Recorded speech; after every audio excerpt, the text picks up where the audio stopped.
So ayan guys, dahil may nabalitaan tayong simpleng handaan ay dali-daling nagpunta si Puknoy Palaboy. At syempre nandiyan na nakaprepare na ang mga ingredients na ating gagamitin sa lumpiang gulay. Ayan, napakasarap nito. Siguradong maiibigan yung lahat.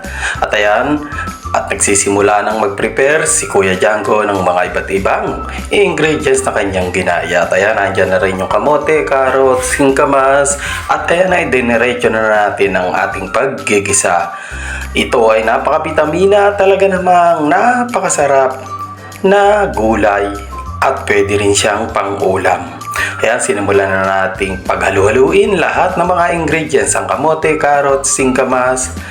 Siyempre, lulutuin na natin ito sa tamang temperatura upang ito ay maluto. At siyempre, ang lumpiang gulay ay isa sa napakasarap, mabitamina, at talaga namang napakalasa.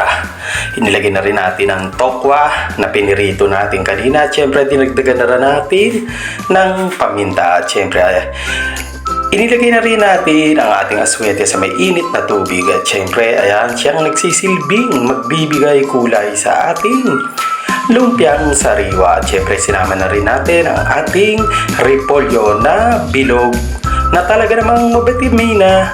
At ito ay tamang-tama sa ating katawan. Kaya ayan, mga kapadyak, mga viewers, mga food lovers, dinagdagan na rin natin ang kinchay para magbigay ng aroma. At syempre, ang mani na malutong may lasa. At syempre, nagpakulo na rin tayo ng tubig.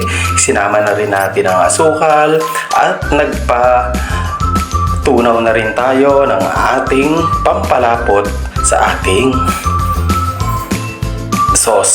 So, syempre, eto, nagbibigay na kaibang lasa ang bawang na tinadtad. So, ayan, luto na ang ating sauce.